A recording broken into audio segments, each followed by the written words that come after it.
Before this video starts, I just want to ask, where the hell is my J-pop?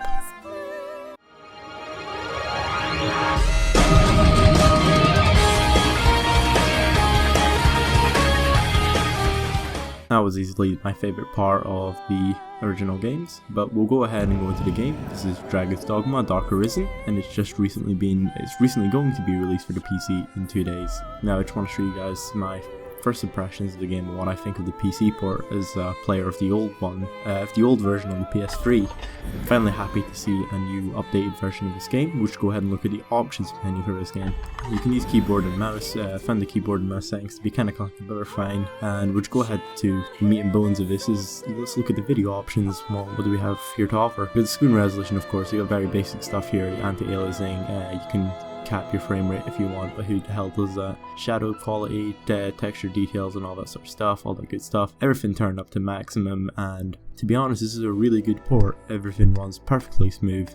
Nothing really hiccups, not really had any bad hiccups during boss fights, and nothing below 60 as of yet. So we'll go ahead and load into the game. So, Dragon's Dogma. Dragon Dogma is a very interesting game. It's one that I played on the PS3 and finally managed to get my hands on the PC version. You can see here for the gameplay in the background, the game looks really nice.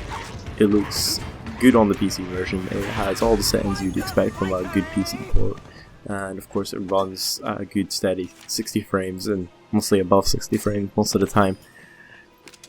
The game is probably the same if you ever played the Dragon's Dogma Dark Arisen or the original Dragon's Dogma on the PS3 or the Xbox 360. It is an action RPG. It borrows elements from a lot of the mainstream RPGs like Skyrim, Dark Souls, but also borrows from old classics such as Shadow of the Colossus, and this is a really good game. Well, just aside from Shadow of the Colossus, actually that's the only one I can think of that does, this sort of boss battles like this game does. And also has a mechanic where you don't really have co-op, but you have friends and NPCs. So at the start of the game, well, near the start of the game, about an hour into the game, each character gets to create his own pawn. A pawn is someone that you can send off to help other people, and a pawn is someone that follows you throughout the game. The pawn learns knowledge for the different places that he visits, and if you send him out to help someone else, he might gain some knowledge which can then help you in your playthrough. Now, let's not forget, this game is hard.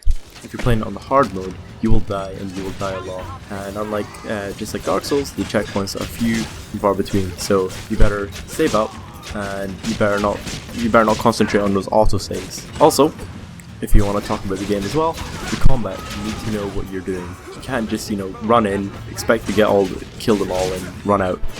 At the start of the game, you're very underpowered. You can't do much. You just need to pick your battles and pick them safe. I've not yet to try this in this version, but on the PS3 version I found out that you can just, hire like a level 100 pawn to help you at the start of the game, and he would just make your life a roller coaster ride. It should be simple, you'd be flying for the enemy, you'd be flying for the bosses, just because you produce so much damage. I hope they fix that. I've yet to try it because the servers aren't online just yet. I can't really go online just now, but I'll try it after release and see what happens then. We're talking about the concept of the game is, you have to get your heart from a dragon. It's very stale. The story wasn't really the main aspect about the game, but you have to get your heart back, and by doing this, you have to follow the trail that is left for you. You're the chosen one, and that's why you have your pawns, and that's why all this is going on around you. And I just want to go back to a point I made earlier, which I compared the combat to Shadow of Colossus. This is the greatest part of the game in my opinion. The combat is pure stellar. It's the funnest part of the game. The boss battles are just so interesting and innovative, and we just don't see stuff like this anymore. We really don't. If you can take my word for something, is just get up for the boss battles. Like, I swear to God, this is amazing stuff. Like, I'll probably have the Hydra battle going on in the background at this point because I just want to display one of the larger scale bosses, where you're just overwhelmed by this sort of power, and you have to, get there. You have to climb up, grapple on the snake, and then one of the snake heads, and just try and fight your way up to the top and hit its critical point, which is near its head. By doing that, you do critical damage, you do massive amount of damage, and you just try and chop off its head. And just how it adapts to the fights like a griffin. If you injure its wing, it would just come plummeting to the ground. It's something that can launch you into the air, and just stuff like that you just don't see. Like, you can create your own stories in this game, but purely judging it on a PC port standards, this game's PC port is good, is really good. Apart from the key bindings are a bit iffy. Yeah, I'm not sure about the key bindings that much, and the console control is the console controls that, since I'm not using a classic Xbox 360 controls, but I usually use DS4 Windows, which lets me, you know, mimic that it's an Xbox controller, and that will help me play using my PS4 controller in these sort of games. But for some reason, it's just not working.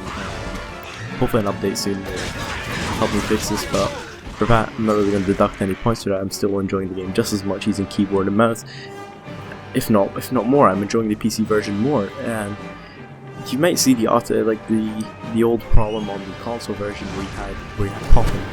Popping was a problem for this game, but popping here seems to have been reduced because of the power of the PC. It just doesn't compare to the 7th gen hardware.